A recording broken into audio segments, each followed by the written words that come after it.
Fire. No.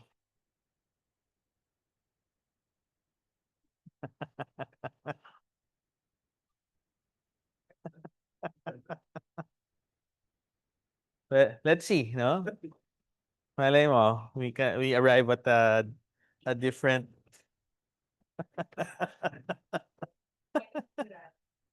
But we need to fix, di ba? We need to fix what's the issues in troubling Spain. Troubled Spain.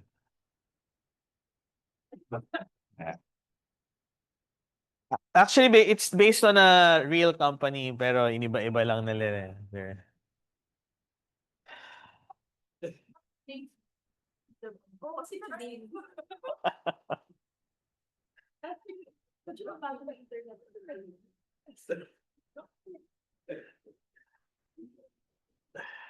Okay.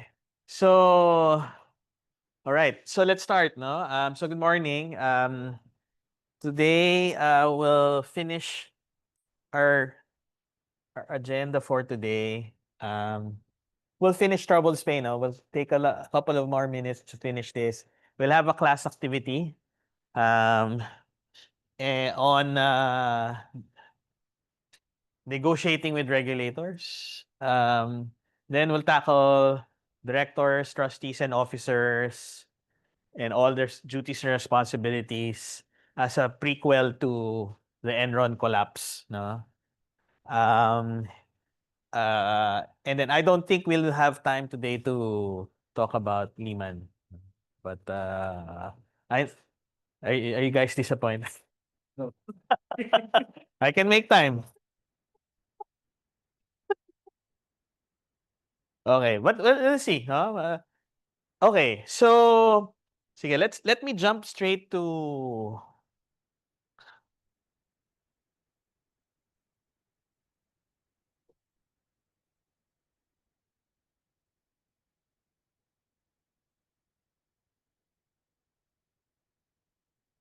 okay. Let me jump straight to troubled Spain, right? So we were talking about troubled Spain's formal and informal structures, no? And who can remember the issues we encountered with respect to their formal structure? Zini. Prof, the duties and responsibilities are not clear. They're blurred, right? Yeah. Blurred boundaries between among the departments, right? Yes. And there are so many there are 11 directors reporting to one boss. Parang Okay. What else? What else? G. I remember the spans and layers and accountability Yes, issues. yes, yes. What else?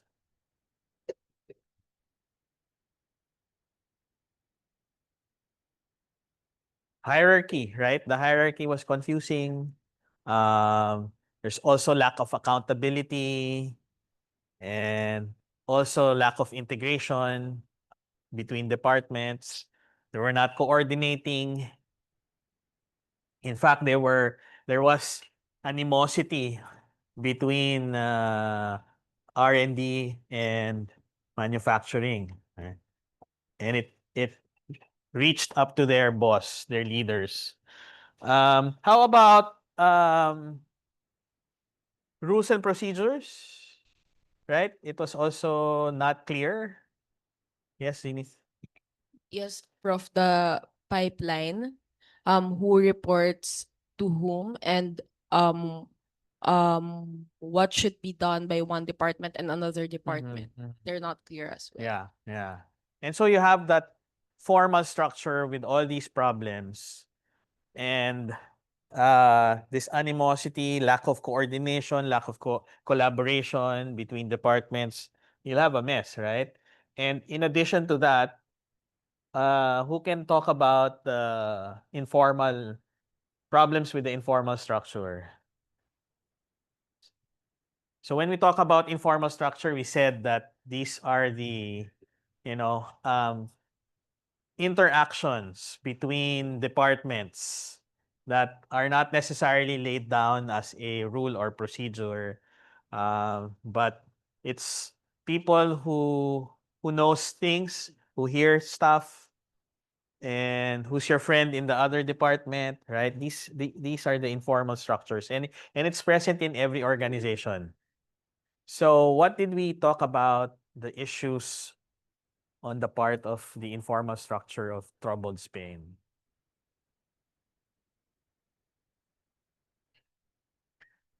Candy and then Tina. Go. We talked Yeah. about What? there are Audio. hello. Yes, sorry. I was just very happy to hear. But is it clear? Yeah, very clear, very clear. Very I oh, was thank about God. to put my ear in near the TV, but okay, go ahead, Candy. Thank God.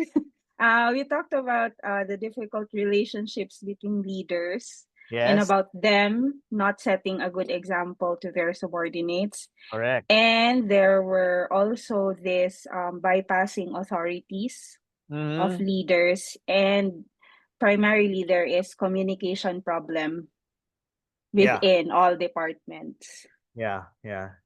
Okay. Zenith, you wanted to add something? Okay. Okay. And remember, there were like generational issues as well, right? And the like Candy said, there was no communication. People were deciding without coordinating, and hence you would have issues like if that decision somehow leads to a mistake or a problem, then you would have finger pointing. No, not healthy. So I would ask you if you've seen that in your organizations, but it does happen, right?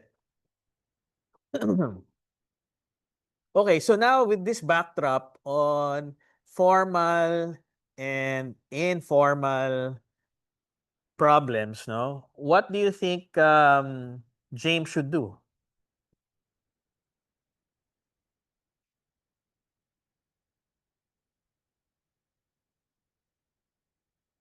Okay, maybe before we go there, let's talk about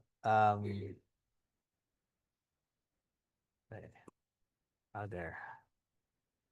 Maybe let's talk about how does the informal and formal structure affect the organization as a whole, affect the performance. Shruti, and then Mir, then G. I guess it depends on the organization and the people, because if you compare and contrast the Valve case study, where it's encouraged, it works. The blurred boundary lines, no layers. Mhm. It works. It Mhm. works for them. Mhm. In a local organization, it's different. In a global organization, it's different. In a multicultural organization, it's also different. Mhm. So it really depends on the level of understanding and alignment between people and leaders, and between leaders and the strategy, the overarching strategy. Mhm. Okay. No short answer. I don't have an answer. No, it's okay because it really look the question is how it affects the performance, right? And if your leaders are not able to communicate in a constructive and healthy way, what do you think things will get done? Right? Things won't get done. And especially in an industry like troubled Spain, no? Troubled Spain is in what industry? Semiconductors, right? And they're the most innovative and creative team in semiconductors, but are they able to capitalize on it? No, right? So you may be the most creative company and you have a lot of good ideas, creative ideas, but if you're not able to roll it out fast in an industry where speed is essential, then you'll always be behind the curve. And hence performance also is affected. Mir? Um, the formal structure, the formal, the form, hello, can you hear? The formal structure for me, professor, puts order into chaos. Yes. So after setting the company objective, the structure organize things, give us direction, clear. It provides clarity in terms of processes, et cetera, in an organization. The informal structure, um, supposedly people should get along. So informal structures for me covers human dynamics Yes. because after all, we are still human beings and Correct. we tend to be emotional. Correct. So that is why both informal and formal structures really highly affect the Yeah. performance of the organization. Yeah. It's a good point, no? When you talk about formal structure, here are the obvious black and white rules and procedures of how departments should interact, how they get things done, who makes the decisions, who are part of that decision making, and so on and so forth, right? But when you talk about informal structure, you're talking about the chemistry of a team. No, if you're just talking about, for example, I like basketball, so if you get all the I think in 1996, right? So the US is perennial powerhouse in uh, World Olympics, World Cup, but in 1996 they yeah, they fell. No, they lost. They lost to, I think at the time, Greece, and they were composed of the best athletic, most athletic in terms of speed, strength, athleticism. They were the best in the world. But chemistry, they didn't have chemistry. And you would have they were going up against teams. You would find Argentina, Greece at the time were a powerhouse. They were playing since they were like teenagers. So I think you would see that if you like combine all stars or people who are super bright and super good at their jobs, but they don't get along with each other, it's also a recipe for disaster. No? So it's important. Both formal and informal structures are important for an organization for it to achieve its strategic objectives. Because without one or the other, you're very good. You're very clear on your objectives, clear in your rules and procedures, regulations, but people don't get along. Nothing is accomplished. On the other hand, if you have people who do get along, who are friends and have these long relationships, but the roles and duties and responsibilities are not clear, what do you get? Chaos, right? So you have duplication of work, you have chaos, people are unclear with what they're supposed to do. So these two work hand in hand. No? It's important. Um, okay, so now So now, to the penultimate question. What should James do? Anybody?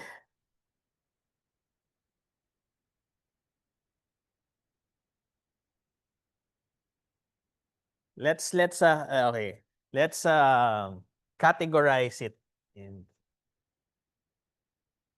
to help you guys, no?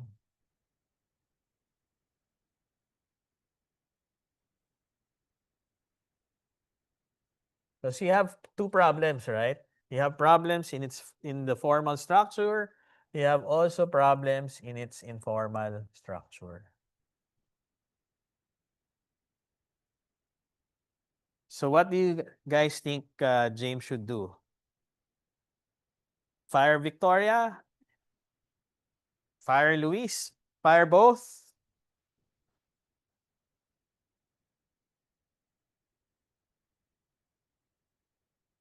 So we mentioned the problems, no? What was the problem? Organizational issues, unclear hierarchies, blurred boundaries. So what should James do? Nini. First, Prof, would be to probably send out a detailed organizational structure with the including the pipeline and the duties and responsibilities. So those things have to be defined just so the people would know what to follow. So define, clarify roles, no? Roles, duties, and responsibilities. What else?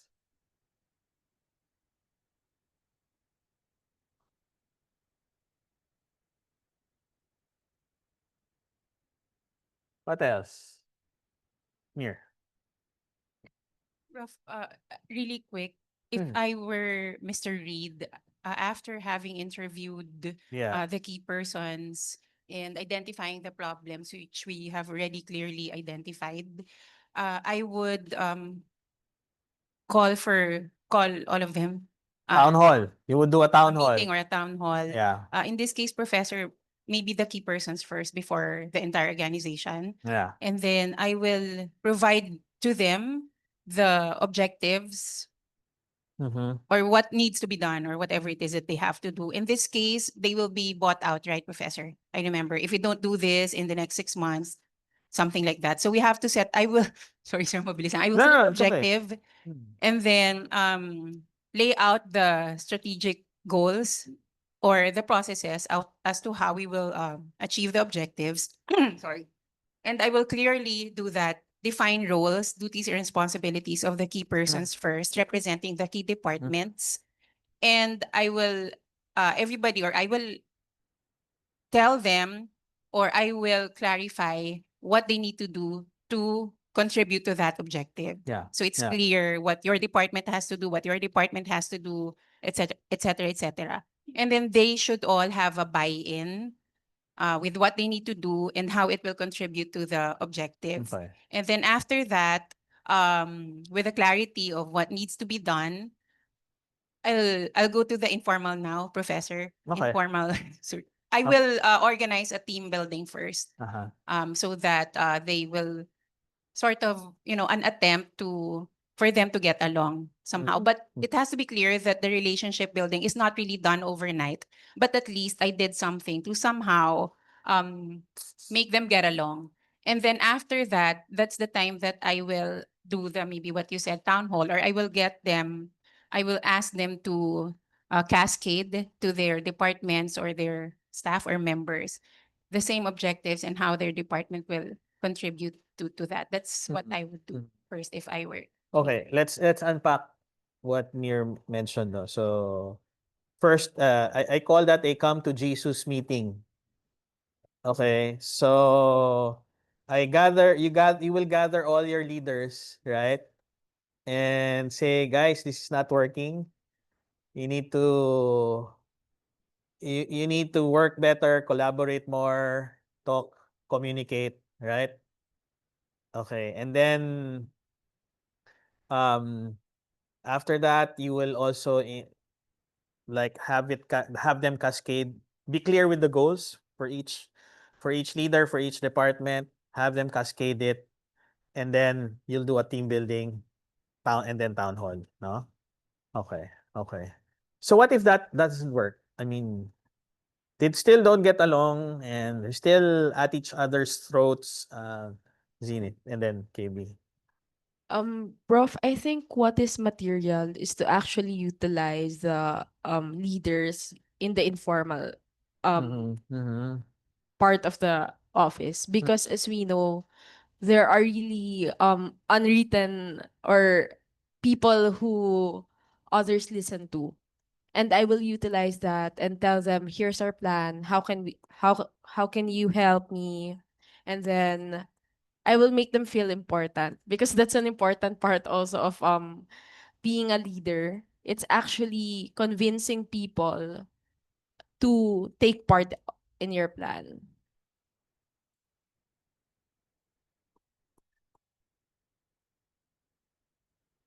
So these are two also different but very important things, right? Or action points. You meet with the leaders, clarify all the roles. This is what they're supposed to do. This is what they're supposed to do. And then also meet with the informal leaders, because these are the people who are, remember the chart, the influence chart, right? They're very influential eh. They can lead, they can quietly become their champions. And if you want to implement, execute something, then these are the people that need to support you. KB. Prof, I just want to express my ideas outside the box. Mm. Um, Basing on the case study, I see that there is a lack of implementation. So I think they should strengthen the implementation of their decisions or whatever they talk about. Mhm. And there should be a strong follow through also and evaluation if the decisions were really implemented. Mhm. Because the leader should also parang there's lack of monitoring.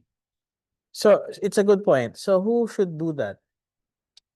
Who do you think in troubled Spain should do that? For me, Prof, it's the senior management really who should do the monitoring.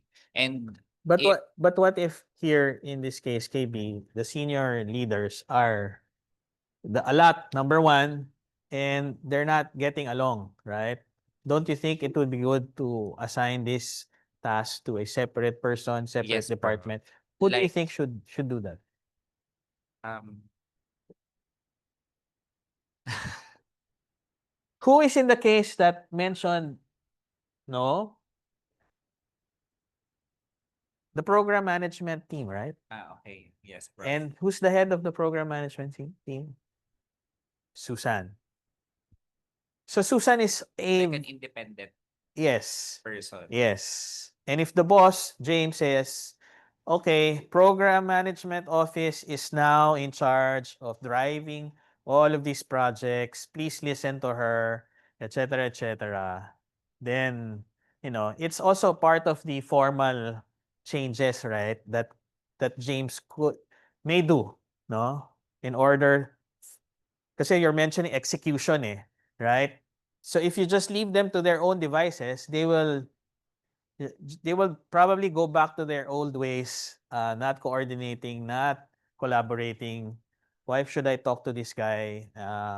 It's sometimes it's a matter of pride too. But if you assign it to an independent third party who is respected also by everyone, then it might just work, right? Like in big corporations or organizations, even Prof in the government, there is always an independent audit body that who always acts as the antagonist of the organization in a way, so that people would know that there are eyes uh looking behind the numbers, looking at everything what they do. If and they're always the ones who are always checking things if things are if the people are complying with the set of rules. Mhm. Okay. So, Alex and then G. And then AJ. Hi, morning, Prof. Morning. Yeah, so I think one issue that was mentioned there is cultural. So there is no clear culture in the company. And uh, I think that is driven by the lack of goals and values defined by the company. Take, for example, well, Aboitiz has Aboitiz way. And I think for Trouble Spain, they lack that one singular goal or culture that is truly defined and cascaded to all leaders. And I think number one is to define culture. And if there is one resource in the company who will have to drive that, and that should be HR. So I would suggest James to work with the leaders, define the culture, the goals, and the values, and then Maria, the HR director, will have to drive it and cascade it to the entire company.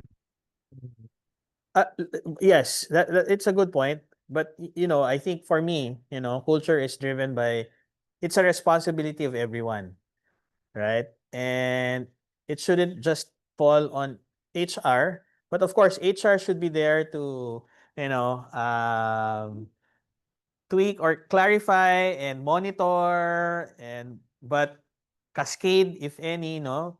But it should be, I think, coming first from top down. You're always looking at your boss, right? Uh Literally and figuratively. What does your boss do? How does he conduct himself? Dealing with stakeholders, dealing with you, with their direct reports. You always look at your boss. And um, if your boss is, you take your cue from your boss. And if your boss is doing this way, for example, calm, collected, blah, blah, blah, listening, empathy, leading with empathy, you cannot be the opposite because you will stand out like a sore thumb. No? So for me, it's yes, important for HR to help, but just help. But it's the leaders probably who should drive. And it's not easy because culture is developed over time. And remember in the Valve case, right? It's the founder drives the culture as well. So they take the personality of the leader and then they replicate it down the organization. So yes, it's important to drive the culture. It might take a long time, but it should be the responsibility of the leaders and everyone else in the organization. Um, G and then AJ and then Jamie. Prof, I agree with everything that's been discussed, but one thing I wanted to ask, if I was James and I only have 6 months to turn things around, I will utilize my third party consultant to give me the recommendations. And based on my meeting, I will have to have a plan A, plan B in my mind. And then I will have to do all that. But then I have to say, okay, after say 1 month, this doesn't work out. That's when I start firing and then moving up my plan B. Who can really lead the company? So I need to like kind of see that I corrected what I need to correct in the situation, given accountability, define roles, set targets. But if they do not deliver and we only have 6 months, my plan B has to kick in. And what's your plan B? Fire. Oh no, I will reorg. No, here. You want to move these people there? Move. Yeah. So, Yeah. So okay, that's a good point.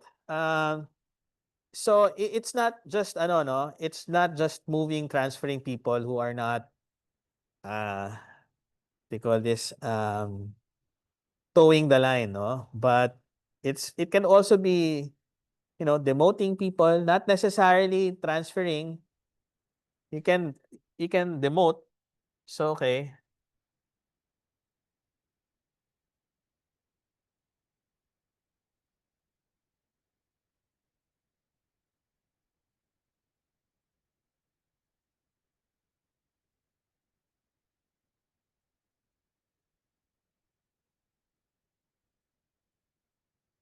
AJ? Hi, Prof. Morning.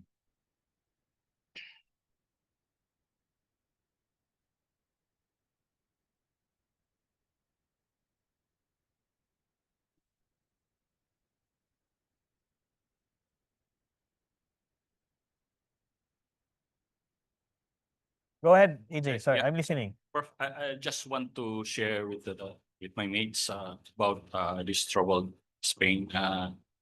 One of the key share I would able to uh, discuss on formal or informal. I'm not sure if this is formal or informal. So one of the EAM alumni, which is my client, Isidro Consunhi. Who? Isidro Consunhi. Hi, So he goes actually Maynila at Semerara Mine. Yes, yes. Actually, that's why I was convinced to enroll here because of he's an engineer, but he became a businessman by studying management here. This conglomerate, maybe the concept of how he restructured his company can be applied with trouble Spain.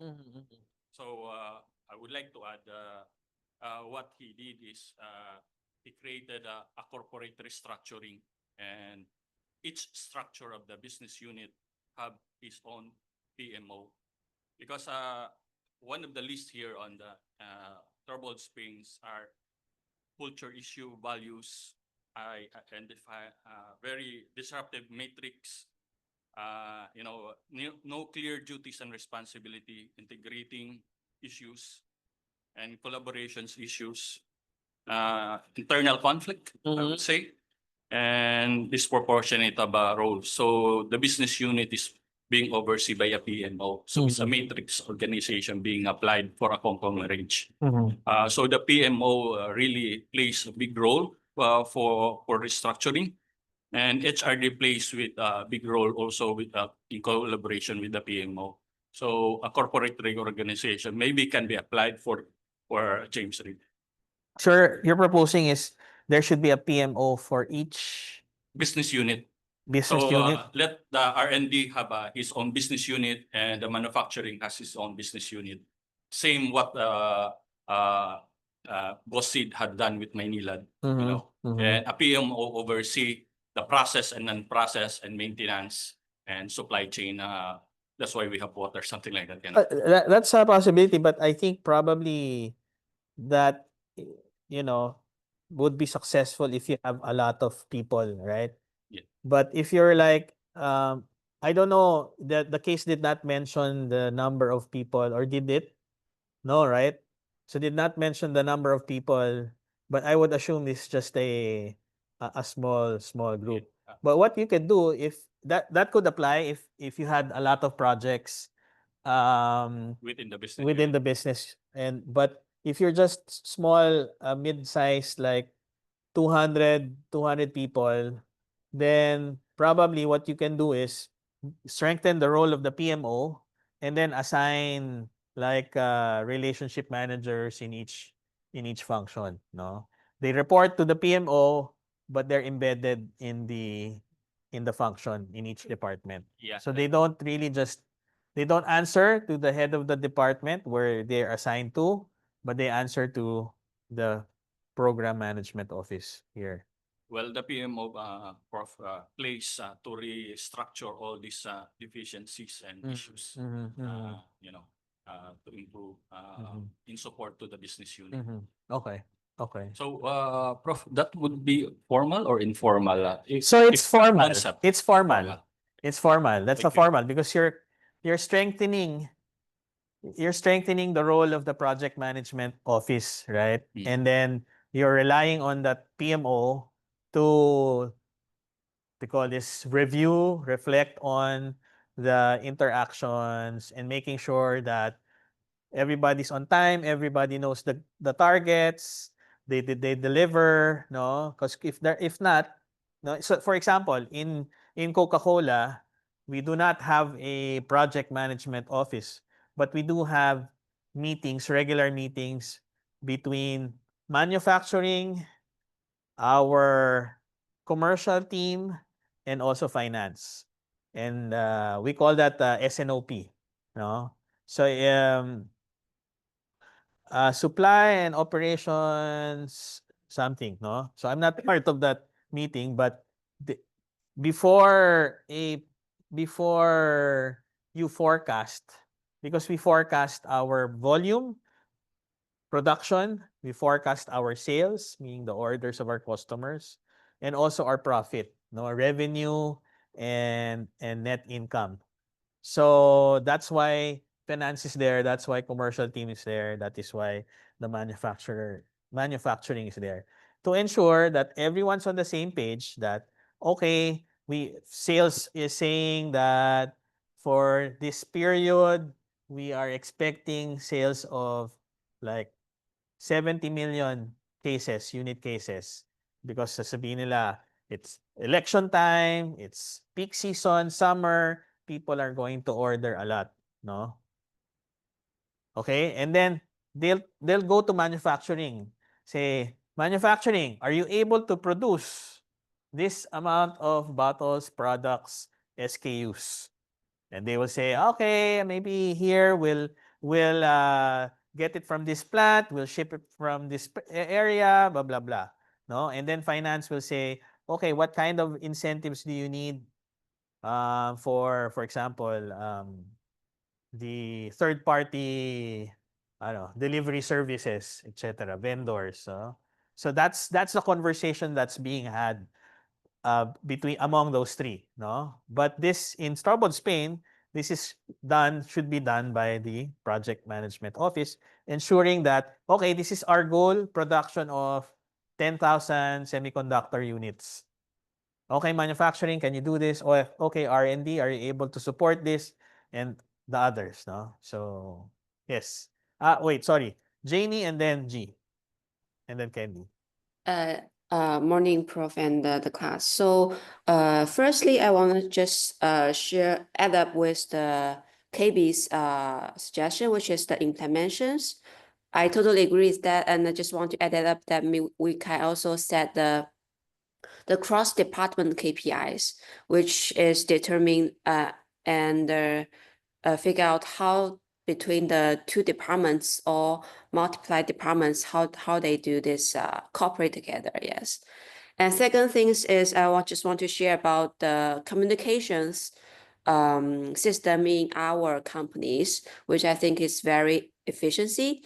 Like we have this for our internal department, we have this weekly alarm meeting internally, and we can also set up a live meeting with the other department anytime when which department they raise up any problems. And based on the top to the department, we also have this quarterly reports, which each employer we have to set up our task in the future quarterly, and end of the quarterly we have to comment firstly by our personal comments, and then our director will feedback on the comments, and then we'll have this face-to-face communications based on the reports. Yes, that will be really efficient to the communication part. Okay. So Janie, what you're saying is aligning goals across different functions, right? Yeah. Is it just goals that we should align? What else? What else should we align? Shruti. Actually, we also have this anonymous resource to give the comments on each other employee, but the HR say it's anonymous, but I thought the HR should know about who reports to who, right? So yeah, we also have this kind of resource. Yeah. Okay. So Shruti, you were going to say something? Yes, sir. On the question, is it Are we? only Yeah. So when you cascade, so Mir was mentioning earlier, okay, we should cascade, clarify, and cascade the goals of each department. Janie is saying and KB is saying align it across different functions, different departments. Is it just that? Are we missing something else? Yes, sir. I think it's Yes. the values. Okay. What But Picking up from what you said about the come to Jesus meeting. Because they have a new leader, and if you look at I was reviewing it, they were all saying the same thing. There's common recognition that they have too many managers, people are motivated. I picked up, they say the company is affected by its history, and then the last interviewee, um there's recognition that they used to be friends who organized dinners together, but Mhm. now they're barely talking. And Mhm. if you look at so how do you realign the values, right? And if you look at their tenure collectively, they have like 97 Yeah. 97 years collectively, and the most tenured is David with 30 years experience. So they're already very diverse. Victoria just 12 years, but lots of experience also. And they were all Victoria and Luis, both of them have shifted roles multiple times, and they have seen shifts. So they can say the same thing about themselves. They can say the same thing about each other. So how would you say should we align values? You're saying that there's an opportunity here Yes, because these sir. people have been working together for such a long time. They know each other. They probably know each other's families, Yes. etc. So there is an opportunity there to be close, but they're not. Yeah. So how do you align the values? How?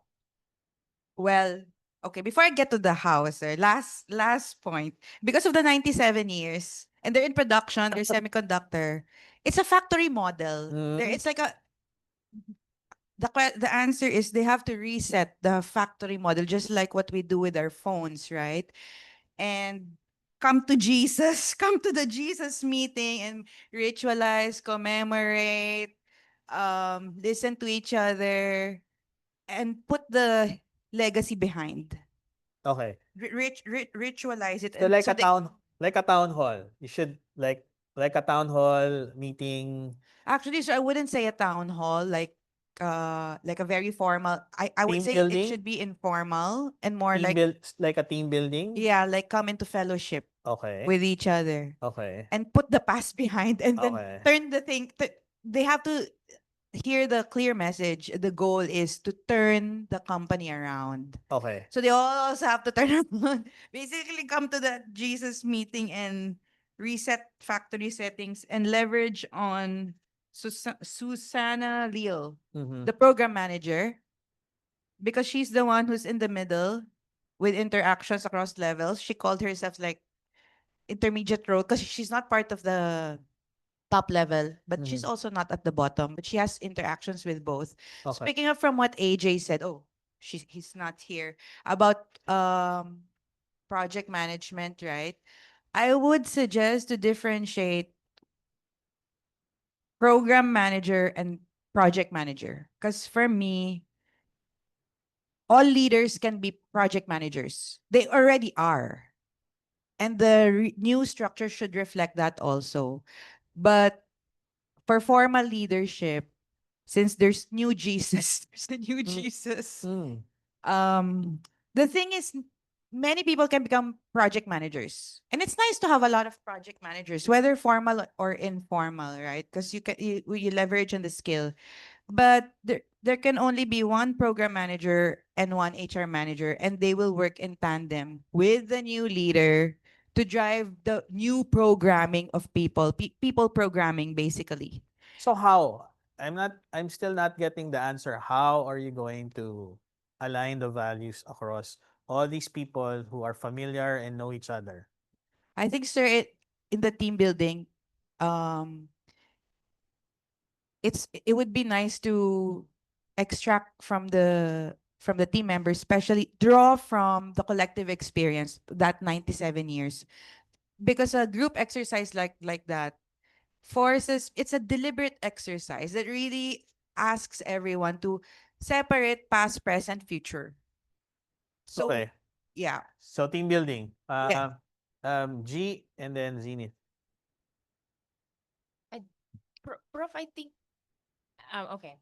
Earlier, what I Do was, you have an answer to my question about what else to do? do we need to align? We need we align the targets already. Targets, You goals.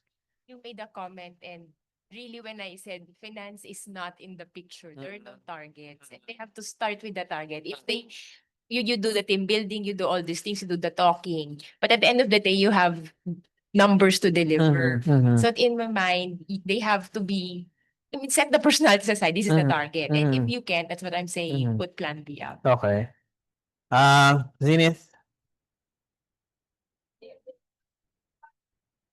Diba you have your notes? I saw the notes. Was, but it's never in the They're not, it's not yeah. doing their job. Yeah. They're not making that impact. But at the end of the day, this is a number problem. Yes, yes. And I'll add to that. I'll go back to you later. Zenith. I think, Prof, there's a need to, like, initially to, You have an answer to my uh, align goals, which the mission vision, what else do we need to align aside from goals and targets? the communication processes, Okay. the mission vision, Prof. What exactly do we want? What do the employees need, and how do we address that? Um, I think one way to do that would be to give a incentive system Yes. wherein the employee. So that's it. It's incentives, right? I mean, if you align your targets and if you reach this target, you will get this incentive, diba? And then everyone else is on board, then naturally people will remember the Lincoln case, right?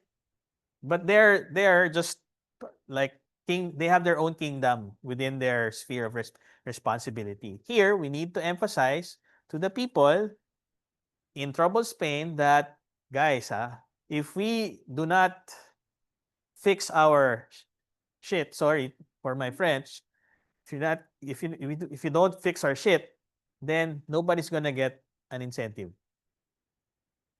And I think for me, sometimes that's more effective than team building, blah blah blah.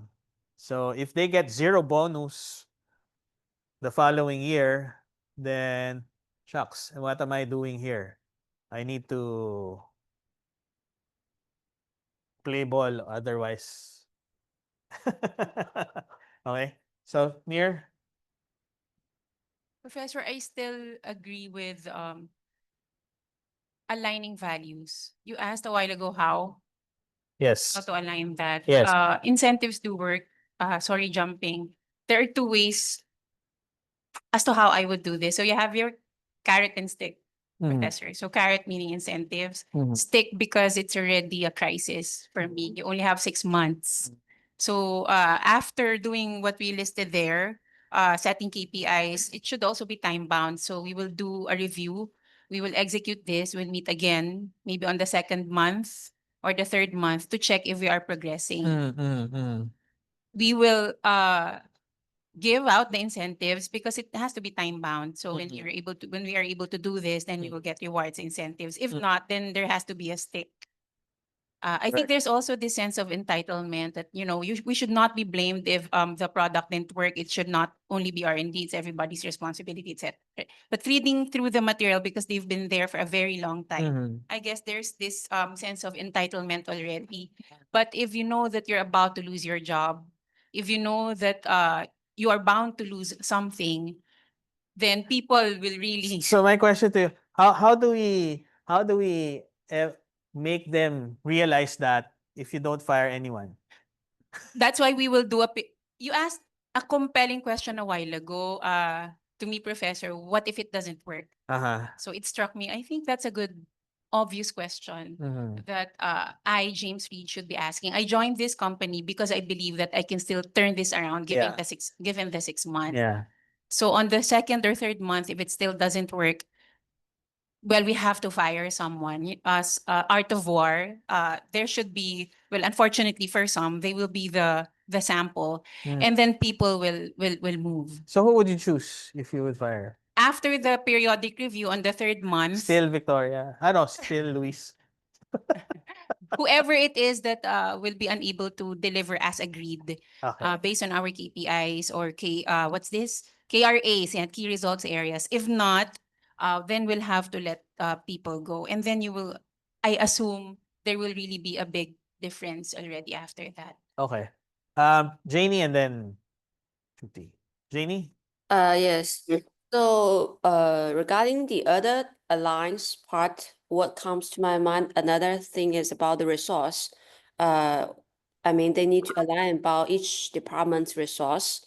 For example, firstly, they can align about regarding this incentives, they can set up 10% of each department budgets as the coordinating bonus something, or and for the human resource, they also need to align with each other that for one specific task, which specific person gonna be responsible for this part on behalf of this department. Yes. So they have to align for their own resource. Okay. Thanks, Janie. Shruti, and then we'll wrap it up, right? Sir, I like what G said about at the end of the day, this is a numbers game. So I'm not gonna fire anyone, but I will make exit plans, which will be numbers driven also. So I think the first one to go is the most senior, David Johnson, 30 years. Because in the future state, the organization must reflect the goals. The people in the organization must reflect the goals. So it's a numbers game, yeah. No firing, but there will be exit plans. Okay. Yeah. So let's wrap this up, no? Anybody want to add more informal? Are you satisfied with these like solutions? I think on the informal for a development plan, a quarterly development plan is being given. This is just add on to my colleagues before it get fired or have an exit plan. A development is set up with the employee. So it's like empowering. And who would you empower? I think the guy you mentioned a while ago. No, but you can I think for me here, the mid-level managers should also be empowered, right? Yes, correct. I mean, so also to send a message to those on top that you guys don't perform, then we have somebody who can replace you, right? So I think it's both a mixture of both, no? But let's put it on informal, no? Empower. What else? Anything more on informal?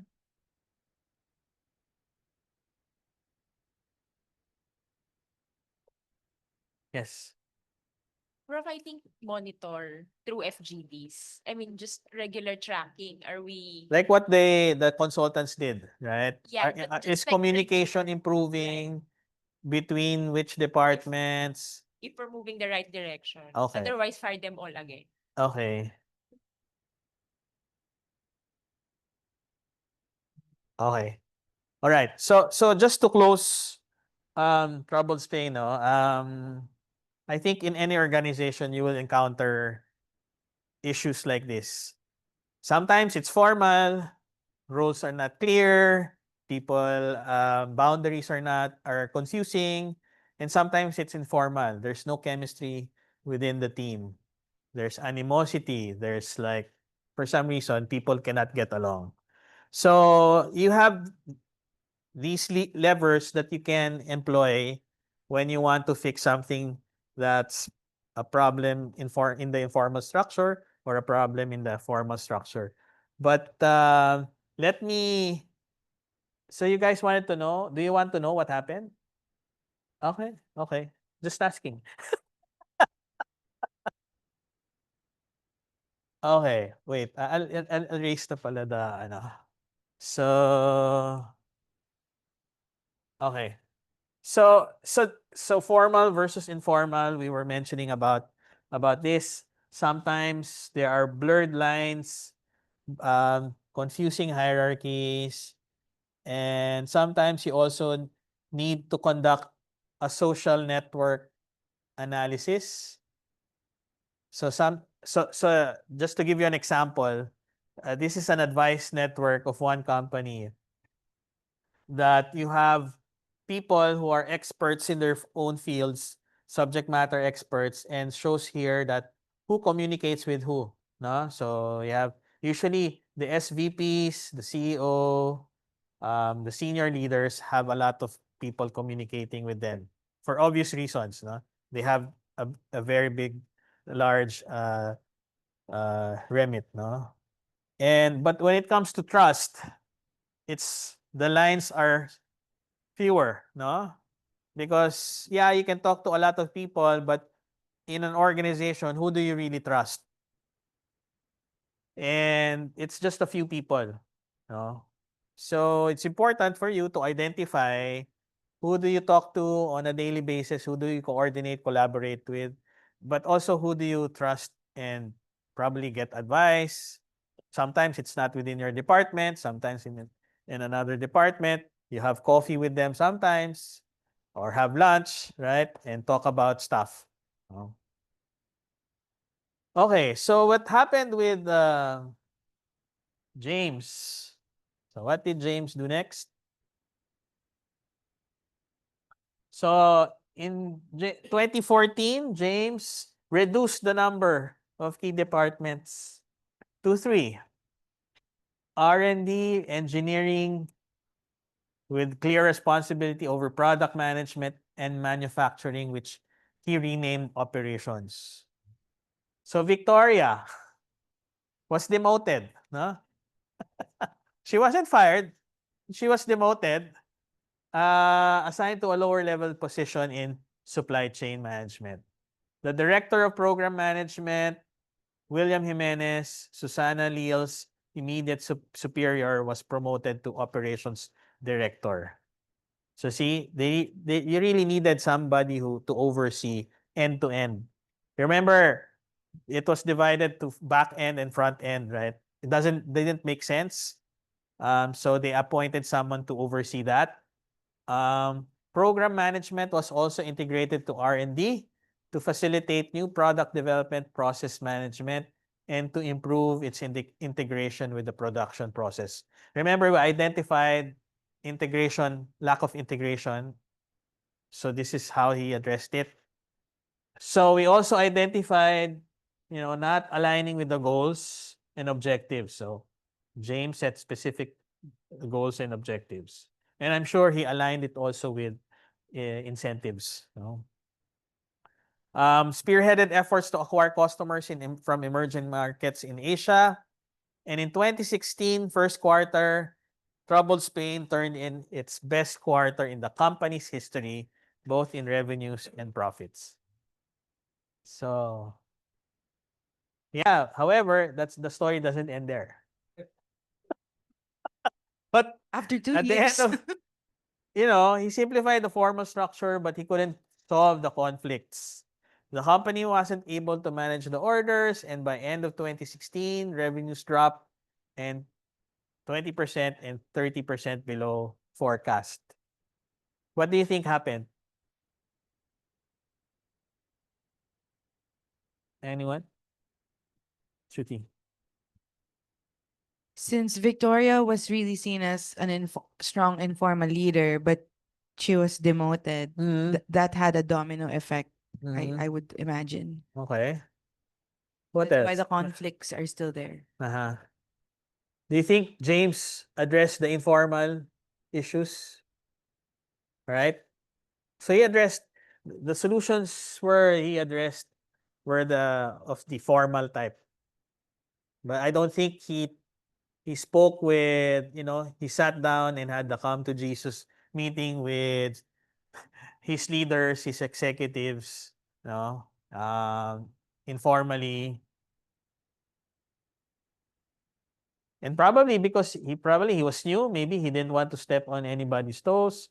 But I mean, you're the CEO. Yes, Prof, um, Yeah. agree completely that the informal, because the formal organization makes sense. Agree completely that what brought down the company is really the informal. And sorry, just to bring again my point, it was Ines who's I didn't know anything with Ines. But seriously, I was hoping that she was the She's your one. target. I have nothing against her. But I guess the point is she is the strongest informal leader when the issues were happening between operations and R&D. Nothing was made there. Yeah. So, yes, KB. Prof, I read that in the presentation, James still couldn't solve the conflicts between operations and R&D. I think it would be also vital for him to consider before if he swapped personnel or leaders, or I don't know, like from someone operations should take place in R&D, and RD someone in R&D should take place also in operations, because rotating people or putting them in an environment that they think they could do better. Tapos how do I say it in English? Pag sila na yung nilagay doon at nahirapan din sila, and it happens. But they should know or understand also the perspective of the person they're talking against, if they're in that person's shoes. I think that would be a big help also to the organization as well. Yeah, you can do that by like a short-term assignment, Yes. right? 6 months, then go back to where they came from.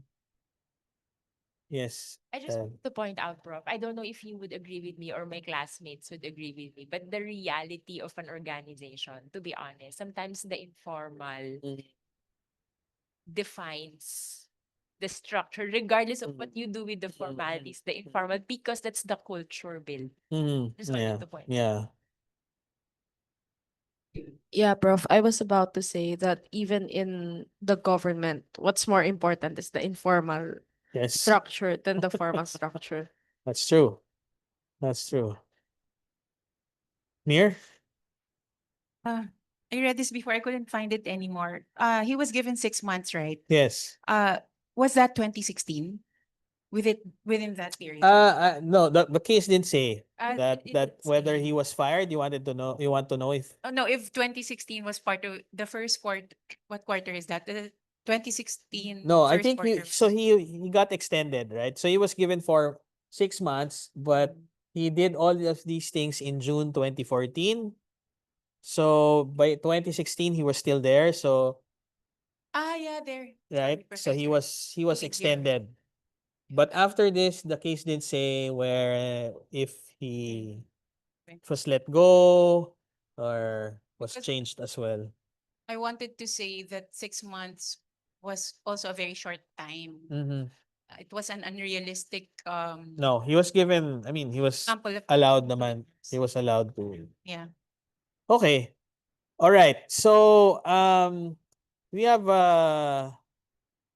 20 minutes. I'll give you an activity. So can you count one to four? No, one to four. One. KB.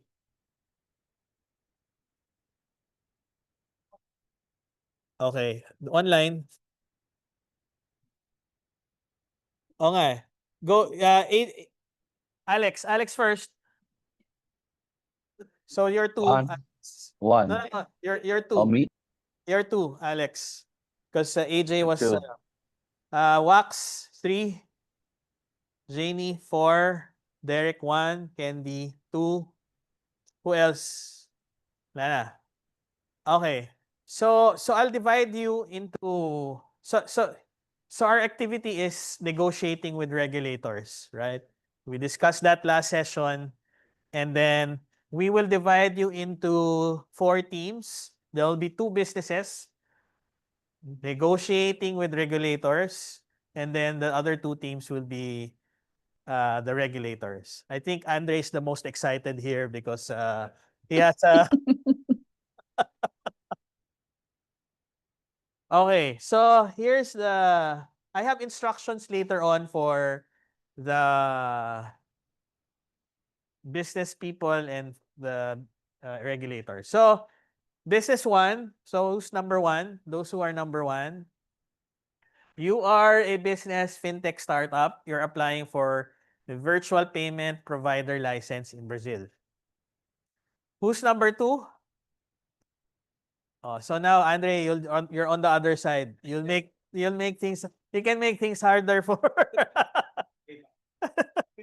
So you're the National FinTech Regulatory Authority in Brazil. Okay? So who's aside from you, Caroline and Andre, who else is number 2? Alex, no? Alex and Candy. Okay. And then 3, business. Okay, you're a foreign electric vehicle manufacturer. Okay? So you're applying for environmental clear compliance certificate and you're building a greenfield plant in India in a special economic zone. Okay? Yeah. So and then who's number 4? Okay. Mir, Zenith, Janie, you're the regulator, no? So for the business people, can you guys go out and just plan your so this sige, ganito na lang. Maybe the businesses should stay first and then the regulators go out. I have special instructions for them. And then after that, the regulators come in and ah,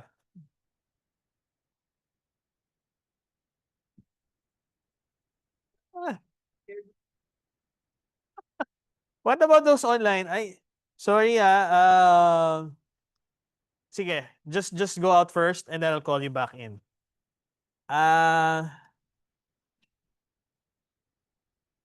Okay, those online stay online but oh wow, how can I give instructions pala? Okay, Ivana is not here. Oh, those who are here, can you just tell those online? Oh yeah, yeah. Thanks.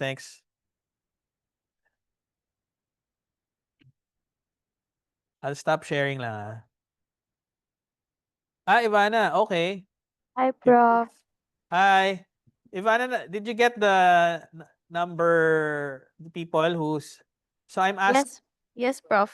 I okay. can also create a breakout room for the online participants. All right. Okay, thank you. Yes po. Prof, for how many minutes po sila? So I just give them probably 5 minutes to um gather their thoughts and strategies for negotiation. I'll give them 10 to 15 minutes to negotiate. It can extend over the break and Okay, Prof. then come back. They should come Okay, back Prof. after the break and yeah. Okay? Yes, Prof. Thank you. Thank you.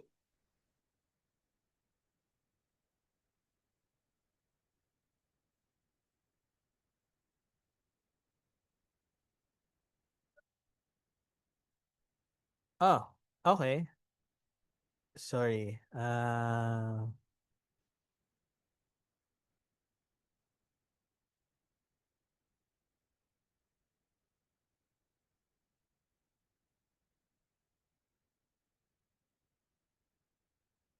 So all the business owners are here.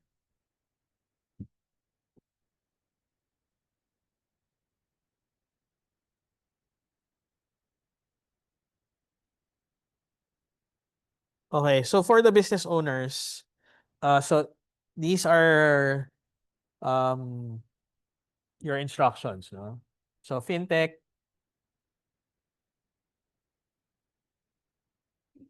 so you all know probably what licenses you need, like for fintech, payments license platform, for the manufacturer, environmental compliance certificate, plus you also build a greenfield, so you need permits for that.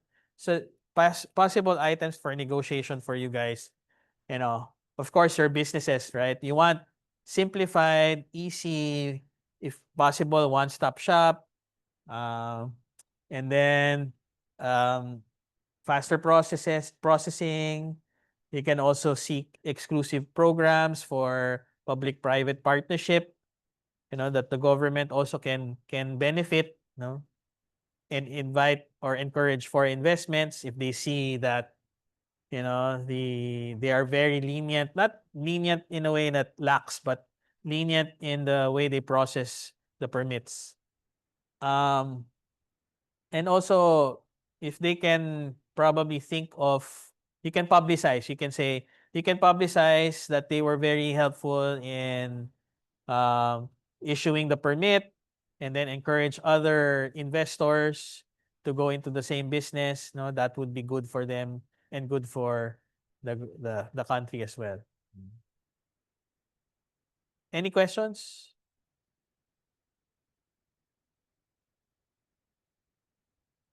So your number 3, India, right? So Brazil yung fintech. Yeah. Not necessarily. It's good to be aware, but that's why I'll give you like 5 minutes, no?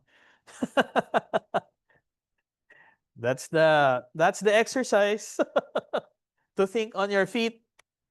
Okay? So, any questions? So I can call the other group.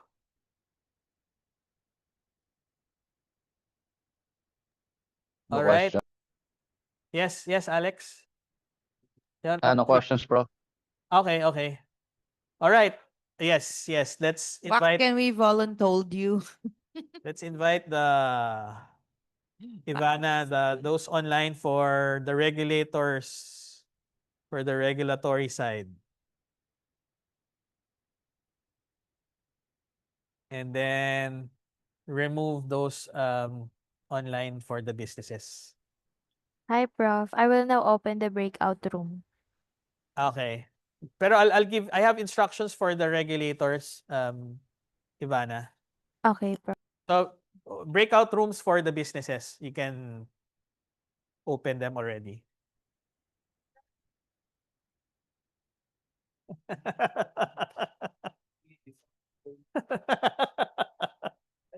Excited si Andre.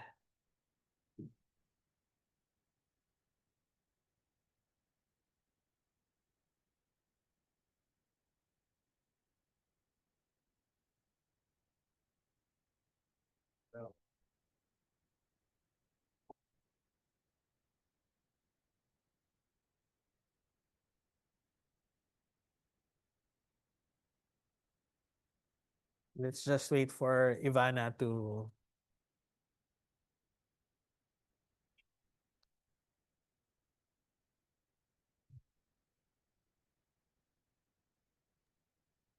Hi, Prof.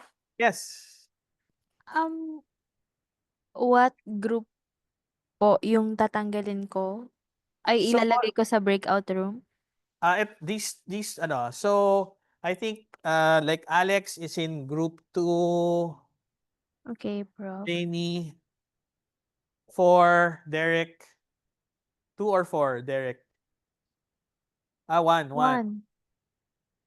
Okay. So, Prof, yung 2 and 4 po, sila po yung maiiwan ngayon po.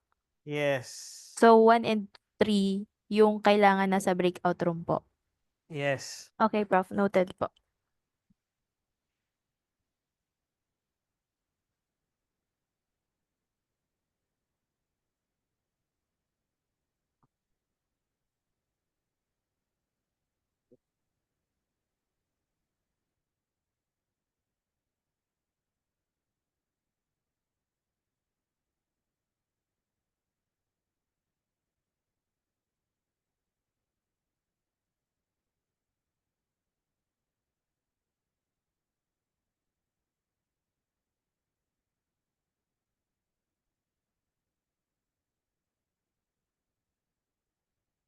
Number you?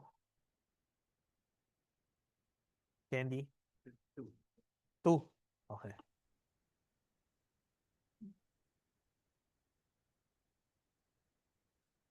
Okay. Okay na po, Prof. Okay. So nakita pala nila yung instructions ko for the businesses. It's okay. Um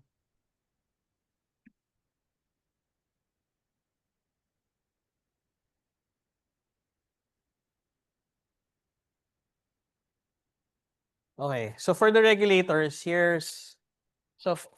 look, you all have a role to play, right? A role to play as regulators. So for the fintech startup, you have to, of course, know if they're financially capable. Data also is important, and cybersecurity audits. Probably you should require them, but the objective is to ensure financial stability, that the fintech is able to carry out its objectives. Cybersecurity also is a concern, data privacy, and of course, consumer protection. So for regulator for the EV manufacturer, who are they? Yeah. So yeah, environmental impact assessment, emission, what are the emissions of when manufacturing EV, waste management plan, water probably, and then yeah, land use approval, local workforce quota, technology sharing terms, but the objective really is also to promote sustainability, not harm the environment, secure local economic benefits. You can say that employees should be sourced from within the area, monitor foreign influence as well. Maybe if you wanted to like limit this to local ownership. So you can negotiate on timeline for issuance of that permit. You can also waive or face compliance for certain requirements. Possible incentives for pilot programs, risk mitigation, and then stakeholder engagement or public messaging. Any questions?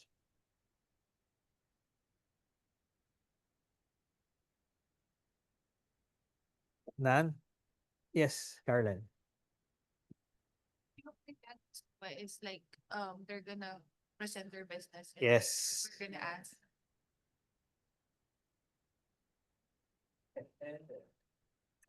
Welcome back, Bella. Yeah. So they'll come to you because they want to set up a business, whether it's fintech or electric vehicle manufacturer. And then what permits do we need? They will probably ask you, okay, here's what we need.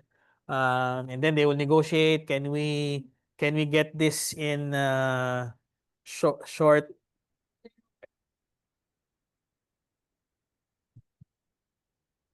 So it's up to you guys to to negotiate na. Okay? All right. So Ivana, can you put the break? So the breakout rooms will be two breakout rooms. So groups 1 and 2 in one breakout room, and then 3 and 4 in another breakout room. So, all in all, Prof, Just for just two breakout rooms po. Just two Okay. breakout rooms, but you Okay, will Prof. combine groups 1 and 2, and then Okay, Prof. Thank you. Okay, Prof. Thank you po. You have 10, 15 minutes.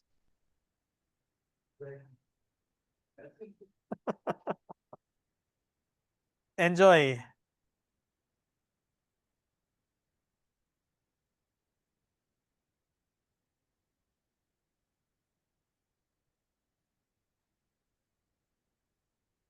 Maybe let's come back.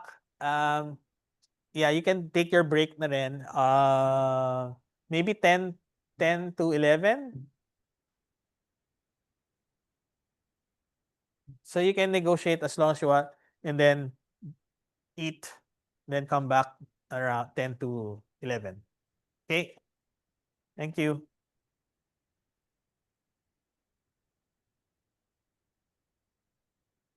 This is the negotiation period already, so you have like 10, 15. If you want to take longer, it's okay. And then let's come back 10 to 11. Yes, yes, yes. Ivana, can you please, yung sa breakout room? Thank you.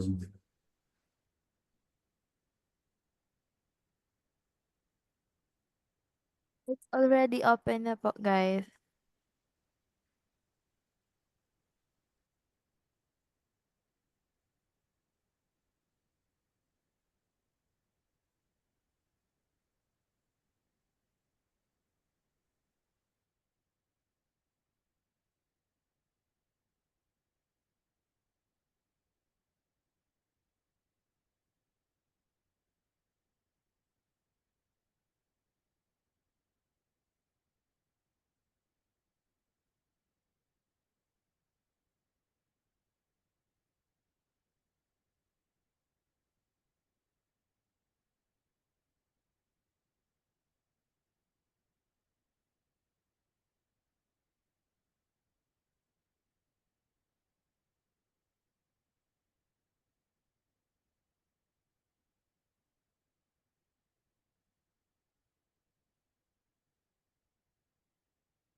Meron tayong guest, guys. Yes. Okay. Hi guys. So ito yung EV manufacturer, right? Yes, bro. So there is an influential NGO that is protesting against the manufacturing plant, no? Where the EV manufacturing plant is supposed to be set up. And they're claiming that that piece of parcel of land is on an ecologically sensitive area. So they filed a protest and now you guys have to take this into consideration. Okay. Okay? You came here to say that, Prof. Yes. What's that?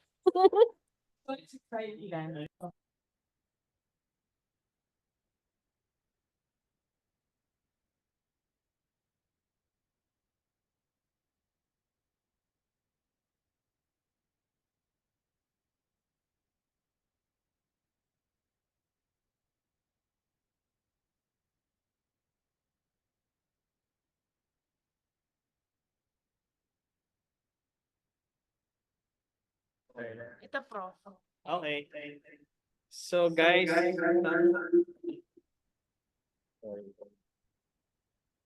Big Brother is here naman. or i-type nyo lang.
Ivana, Ivana, pwede mo bang paghiwalayin yung fintech tsaka UV?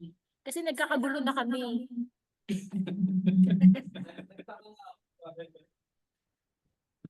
Ano? Ay, hello po. Pwede pa ka-split UV tsaka fintech? Okay po. Ang pagsasamahin ko po is 1, 2, 3, 4. 1, 2, 3, 4 po, Prof. 2, tapos 3 and 4. Or iwan mo lang sa amin si Candy, si Derek. No? Yeah. Ay, si Alex.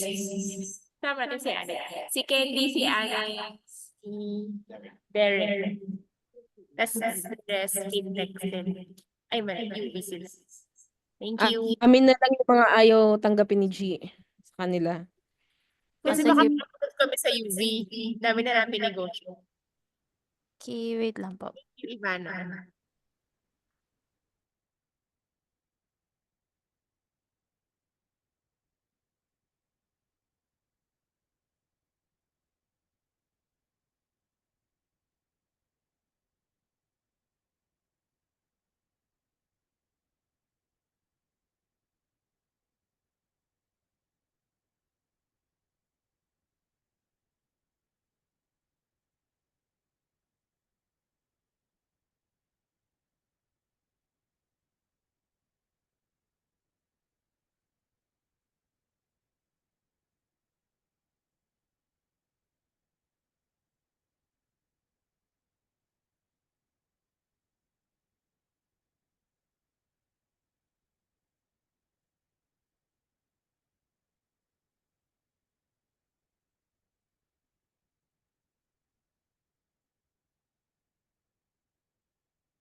Okay, okay. Mahirap, mahirap. Well, that's the exercise, no? Better talk line.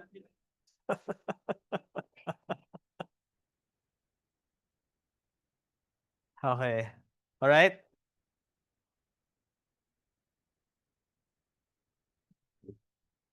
Why, okay. KB, bakit nandun ka sa likod ni Wax? Ayan, yan.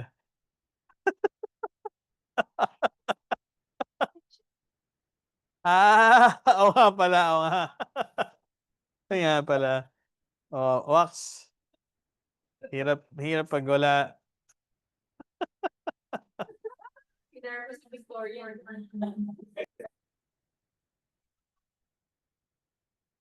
Okay. So,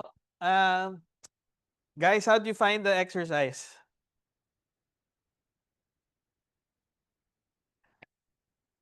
Zenith. And then AJ.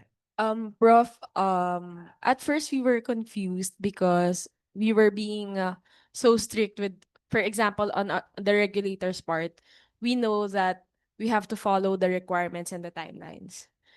And then when we had to discuss to actually find the middle ground, that was the easy part pala. But when you told us that there's an NGO, we had to restructure the negotiation framework again. Okay.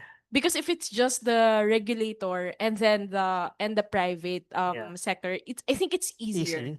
But once public is involved, the image of the government is involved, then it gets a bit complicated. That's true. That's true. AJ and then KB. Actually, our exercise prof is the same what when I was with in Singapore to bring Singtel to Myanmar to improve for virtual payment. But on the back end, Singtel has to have a partnership with the military entity. government. But they cannot just implement a payment provider something, so they have to improve first the infrastructure. So it's the same explanation that I have being reiterating to the team who will be approving, but out of context, they have some other requirements outside of the exercise, something like that. I think, Prof, initially there was confusion up to the end. There was confusion because the focus, I believe, of the group of regulators is the typical application, whereas for our as business application, luckily AJ has an experience. It was an easier route, but it wasn't aligned. When you added the cybersecurity, well, it wasn't unlike the UV copy. When you added another fact, it wasn't difficult. But I think the difficulty with the at least the actual negotiation part was there was a different approach to it. This is a process-based approach versus this is a strategic PPP approach. So it was difficult. Rebuttal from the regulator. Okay. Yes. On our end, of Andre. course, as regulators, it is our mandate to protect the people.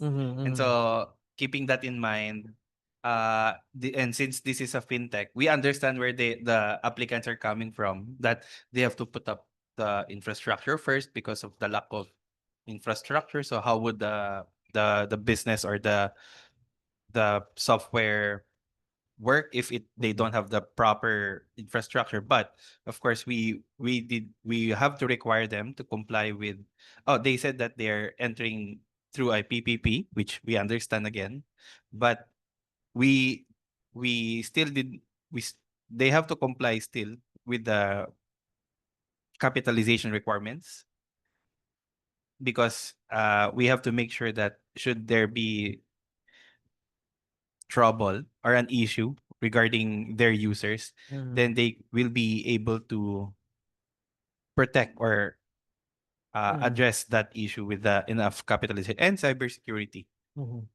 Anybody else? KB, Caroline. Those online, feel free to also to comment. Prof, on our side as the business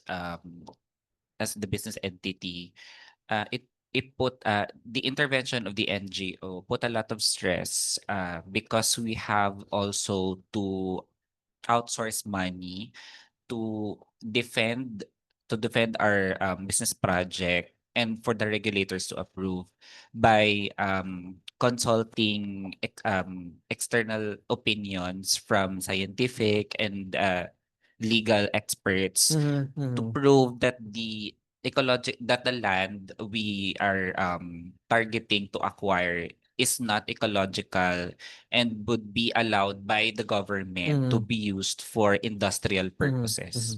Okay. So you have here like an interplay of a lot of things, right? So number one, the interest of the business also, who wants to invest in your country and balance it with the intent of the regulator to protect the public, also encourage investments, right? So, and then this curveball comes in where there's some protest. So you have to manage that stakeholder as well, like what you said, no? Get studies, get experts saying that this is not harmful to the environment. This is okay. So you have that is also always um, present, no? That risk is always present when you get permits and licenses. And that's why you have to be prepared, and also you have to also be flexible, no? And not flexible to the point of breaking the law, but just, if you can accommodate or hit two birds with one stone, you encourage investments and at the same time protect the public. I think everybody will benefit, no? So I hope anybody else feedback on strategy, what worked for you on Prof, the part of the regulator? What strategy worked for you? I- Deny everything.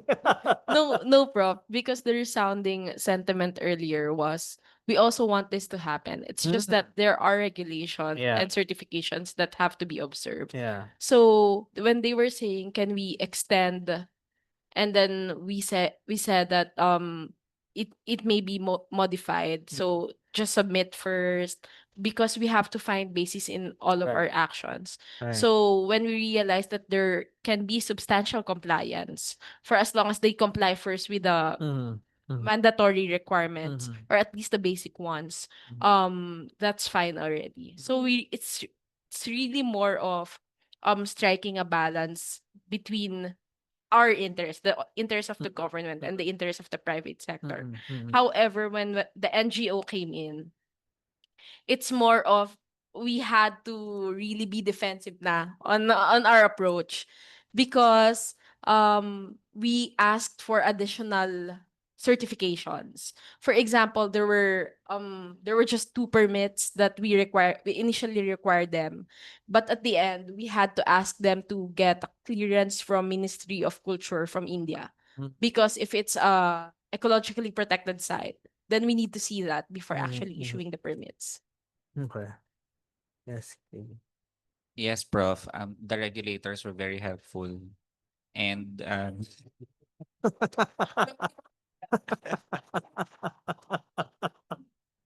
and and we told them that we would shoulder the expense.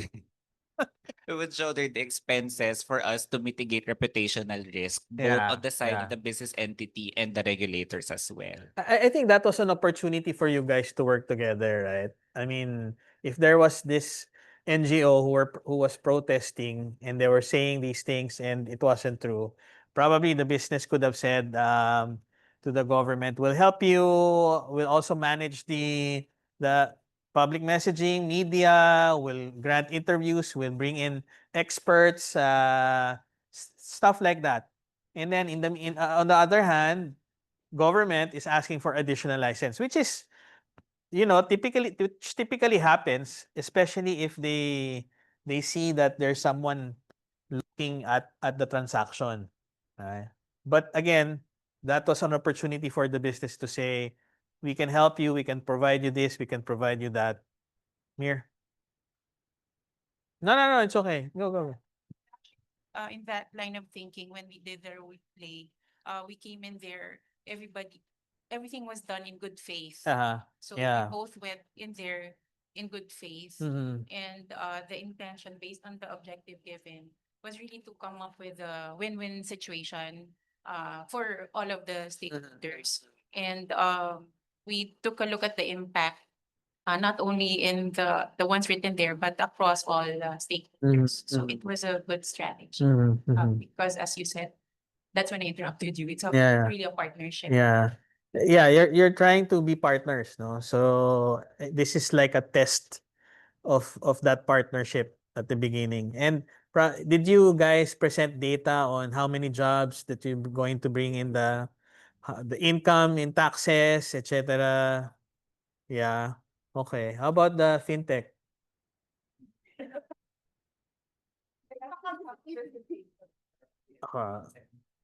Okay. We agreed that 30% of the employment would come from the local community and Yeah. 70% would come from outsourcing Okay. because we need also expert talent Yeah. because we're just starting a plan. Okay. So Mhm. while we agreed to their proposal, we said that that's just year one. The 30% has to actually increase by Increase. year 5. Okay, good. The negotiation as well, Professor, was we had to agree on a timeline, a periodic review. The submissions and all. But did we agree na ba kung quarterly or semi? But we were supposed to agree on a time period. Yeah, yeah. Audit. Fun? Okay. So this groups 1 and 2 had fun. How about 3 and 4? Ano, 1, 2 pala kayo. 3 and 4 pala. 1 and 2. How about 1 and 2? For the business owner's point of view, it's very hard to apply if you don't know what the regulators want from you. So at the towards So who are the regulators here? Okay. Okay. so we're circling on one topic, and then towards the end, ano bang kailangan nyo? What's the question already? Okay. So we have to lay all the informations that we wanted. Yeah. Yes, Sunday. Well, coming into this application, we're at least on my point of view, there are some things that I can what's the term? Conditionally approve. Or I mean, of course we want business to enter into the country. It's healthy, and they're proposing to put up the infrastructure, which we will approve. But there are just some things that we can't conditionally approve, like the capitalization and cybersecurity. Why? Why? What was the problem with the capitalization and the? We did not reach that part. Oh, So didn't you guys present it? Or did they ask for it? We reached to a 50 million. There was an amount naman. But Okay. I think to the very detail we did not, because we got stuck on the approach. There's already PPP, and then this is what we're gonna do. And then we said when we build this, it will benefit the small medium entity. There were Yeah. certain discussions around it. Building an infrastructure is beneficial for. And then we try to we say that okay, we will have to partner with local companies to help with data privacy and cybersecurity, and because we hired a Brazil lawyer to help with the study. But unfortunately, I think for where it was difficult to end with the unconditional approval, with the full approval, was there were certain expectations. That's why I said, what else do you want to get approved? So I think I agree with Carol when she said, I think at the onset, it could be cleared what you guys want before coming in. Because you were presenting all these options, but nothing of those were what they wanted. And just to add on, Ma'am G, if you want to have a numbers, you have to have a master plan. Because if you're going to give the regulators a very numbers without a master plan of the infrastructure, whether your project of infrastructure, including Amazon areas, that would be fictitious, you know. So that's why we had a ballpark of $50 million, because we are in a super consortium with the government, while Vodafone and Brazil Telecom will be, overseeing that we are the investor that complying with the ICT or the cybersecurity local law of Brazil. Okay, thank you. Yes, Andre. Um, I think the applicants are expecting a little bit of a, I can't, what's the right word? Hindi mahigpit. Leniency, a certain leniency because of their PPP approach to the project. However, this is a a financial institution, and so we had to be really strict on their finances or their structure, their capability, and so we're asking them to at least give us. But there's a public-private partnership already, right? So meaning government is already involved. So I think, Prof, it wasn't just properly communicated to them. okay. Okay. And the client is not fintech there. Fintech is the investor behind the applicant, primary applicant, which is the government under the PPP. It's the same applicable here in the Philippines. Okay. Okay. So okay. So anything else? All right. Candy, yes, go ahead. You have your hands raised. Okay, so one thing I learned from this activity is that when making negotiations, never do it online. I think because not all the facts will be laid down, and then not all Yeah. facts will be captured and discussed. Yeah. So I think that when doing negotiations, especially with regulators, you have to be physically present, both regulators and both and the business owners as well, because there are some limitations that will come into play if you do it like this. So most members of our team are online. So there are some facts that we wanted to say, but because there's something about the online structure of our negotiation. So we were not able to communicate it well with the business owners and Well, the business owners to us as well. I agree. No, I think whenever you're like asking for something or having something approved, especially as big as a project like a payment platform, right? It's important to have negotiations face to face, no? And it's like again a partnership, right? So you're applying, but once the government approves, you're both in it together, no? The government will rely on you guys to provide jobs and investments in the country. At the same time, also maintain, follow the rules and regulations. No, uh, Janie, yes. Yes, firstly, Prof, I'm from Group 4. So Okay. I'm together with Zini's team as a regulator. So there is one point that we have this not conflict, but I just want to share because actually this EV manufacturing just reminds me of the Teslas. Yes. Yes, because they have factories built in Shanghai City in 2018. So there's one point is about the technology transfer, which I think as a regulators, we will also require the foreigner EV businessmen to share. Yes. And then the negotiable item for the India case, maybe we will just suggest for the joint patents rather than the full IP transfer for this technical part. Yeah. Yeah, and of course, if especially if the country that you want to locate in does not that have knowledge, right? That technical knowledge yet. So of course, if probably you're gonna invest in that country, the government would expect you to somehow share something. Yes. Yes. Okay. Um, so we will now go to. I have an assignment for you guys.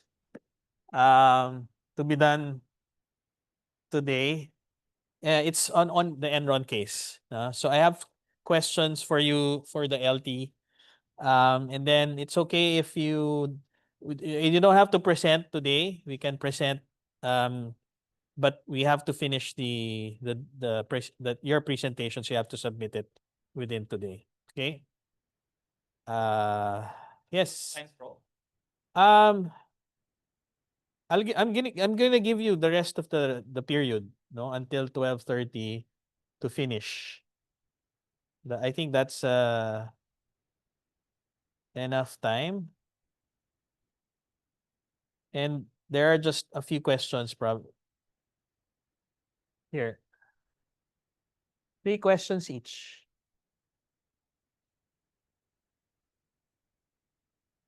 So LT1, LT2, and then LT3. And then we'll discuss them um, next class.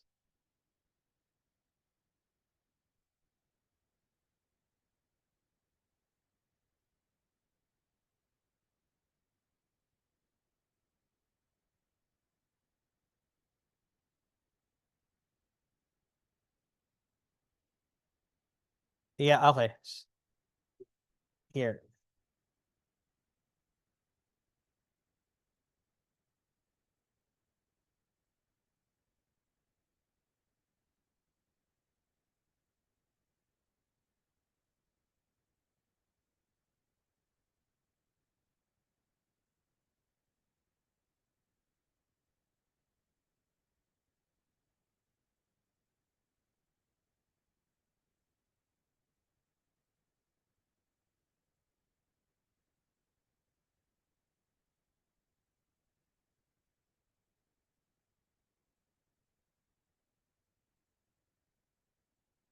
Okay.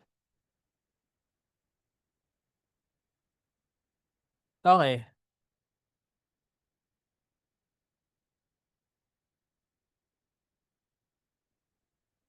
Okay.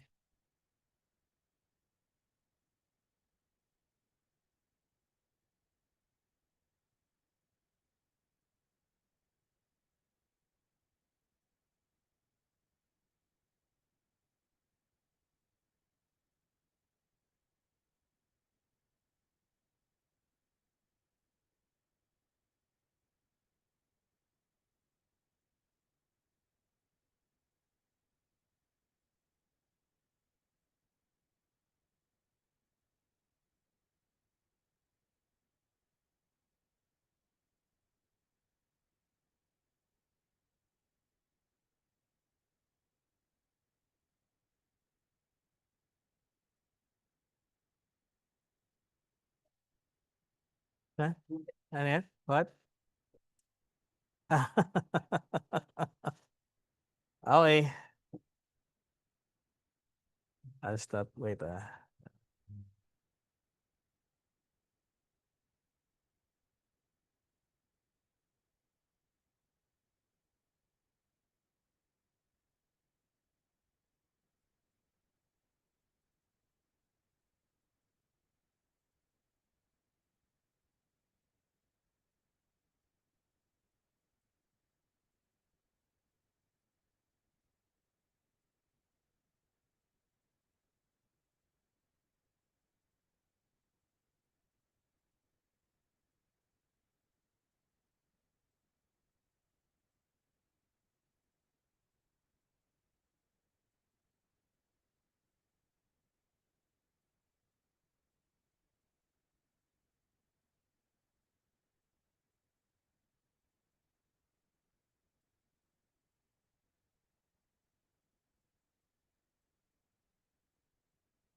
Who's learning team 3?